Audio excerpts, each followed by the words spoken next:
দিয়ে জল ঢালা হচ্ছে স্পেশাল লাইনে। এইদিকে স্পেশাল লাইনে যাবেন কেন? টাকা দিয়ে জল ঢালা হচ্ছে এখানে। যাদের পয়সা আছে ওরা যেতে পারবে, আমরা যেতে পারবো না। কি জায়গা স্পেশাল লাইন? কেউ ভিআইপি এসেছে, তিনি যাবেন কি করে? স্পেশাল লাইন শুরু করেছে। যে মন্দির কেন টাকা নেয়? মন্দিরকে প্রশ্ন করলে মন্দির উত্তর দিয়েছে সঠিক, যে আমার সংসার চালাতে বা মন্দির চালাতে যে অর্থ লাগে সারা বছর, সেটা আমি কোথা থেকে নেব? স্বামী সুরেশ্রম আশ্রম মহন্ত মহারাজ শ্রাবণী মেলা উপলক্ষে তারকেশ্বরে মন্দিরে জল ঢালা স্পেশাল লাইন। আপনি স্পেশাল লাইনে যাবেন কেন?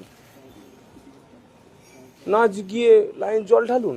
আমিও তো জল নিমাইতীর্থ ঘাট থেকে নিয়ে এলাম, রাস্তা দিয়ে এলাম, জল ঢাললাম। কই আপনি অন্য মানুষ যারা আসছে তাদেরকে জিজ্ঞাসা করুন আসলে কোন কোন জায়গায় ব্যথা। আমি জিজ্ঞাসা করছি আপনাকে, শ্রাবণী মেলা জাতীয় উৎসব হচ্ছে এর জন্য ব্যথা? শ্রাবণী মেলায় সরকারি হেলিকপ্টার থেকে ফুল ছড়াচ্ছে এর জন্য ব্যথা?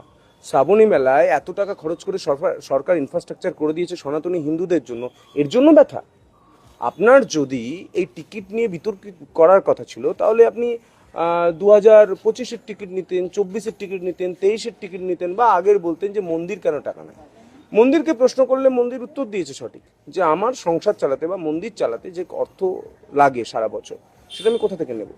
বা স্পেশাল লাইন, ধরুন আপনি কেউ স্টেশনে নামলো, বয়স্ক লোক, কোনো বাচ্চাকে নিয়ে এসেছে কেউ, বা কেউ ভিআইপি এসেছে, তিনি যাবেন কি করে?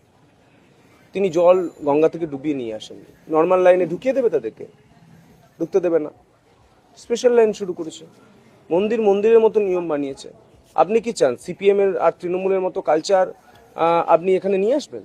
ককরোচের দল, যে সিপিএম ঠিক করবে মন্দির কিভাবে চলবে, তৃণমূল ঠিক করবে মন্দির কিভাবে চলবে, এরকম ঠিক করবে বিজেপি? করবে না। এটা রাম রাজত্ব।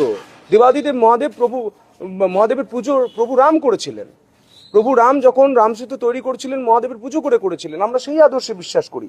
মন্দির কিভাবে চলবে মহন্ত মহারাজ ঠিক করবেন, মন্দিরের ভেতরে কি হবে মহন্ত মহারাজ ঠিক করবেন। আমি একটা উদাহরণ দিই সনৎবাবু, আপনার বাড়ির পর্যন্ত রাস্তা সরকার করে দেবে, জল সরকার করে দেবে, ড্রেন সরকার করে দেবে, ইলেকট্রিক সরকার করে দেবে, কিন্তু আপনার বাড়িতে আপনি জলটা দিয়ে পোস্ত রান্না করবেন না খিচুড়ি রান্না করবেন আপনার বিষয়। আপনার বাড়িটা আপনি কিভাবে চালাবেন আপনার বিষয়। সরকার ইন্টারফেয়ার করতে পারে? আসলে সিপিএম এতদিন ইন্টারফেয়ার করে এসেছে।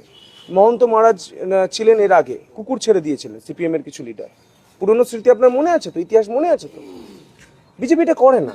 বিজেপি মুখ্যমন্ত্রী নিজেও বলেছেন যিনি সন্ত সম্মেলন ছিল, আপনি আপনার মতো করে মন্দির চালান, কোনো অসুবিধা নেই, আমাদের সমর্থন আছে, আমরা ইনফ্রাস্ট্রাকচার করেছি। সেক্ষেত্রে এই নেগেটিভিটি ছড়ানো হচ্ছে কেন, মানে কি মনে হয়? আপনি জানেন না কেন ছড়ানো হচ্ছে? কারোর এখানে ব্যথা, কারোর এখানে ব্যথা, কারোর পেটে ব্যথা, কারোর মাথায় ব্যথা। এত ডেভেলপমেন্ট হয়ে যাচ্ছে তারকেশ্বরে, 29 বছরের ছেলেটা এসে এত কিছু করে দিচ্ছে। উফ, জ্বলছে জ্বলছে জ্বলছে জ্বলছে, এর জন্য করছে। সেক্ষেত্রে দেখা যাচ্ছে ইনফ্লুয়েন্সার, মানে তথাকথিত ইনফ্লুয়েন্সার, তার সঙ্গে কিছু ইউটিউবার, তার সঙ্গে সোশ্যাল মিডিয়াতে অ্যাক্টিভিটি যাদের হচ্ছে, তারা আবার নিজেদেরকে সাংবাদিক বলছে। তাদের মাধ্যমে এটা হচ্ছে। আমি প্রাক্তন সাংবাদিক ছিলাম, আমি সাংবাদিকের বুমটা নামিয়ে তারপর আমি একটা দলীয় পতাকা তুলে এখন বিধায়ক। তো আমি জানি সাংবাদিক হতে গেলে কি করতে হয়, দুপক্ষের বক্তব্য নিতে হয়। আপনি যেমন আমার বক্তব্য নিচ্ছেন, বক্তব্য নিয়েছে মহন্ত মহারাজ শুনলাম, বা আমাদের সরকারের তরফ থেকেও শুনলাম, প্রত্যেকের এগেনস্টে পেজ ধরে ধরে, লিঙ্ক ধরে ধরে, ব্যক্তি ধরে ধরে চয়ন করে, যেমন দিল্লিতে কেস পাঠানো হয়েছে এখানেও পাঠানো হবে।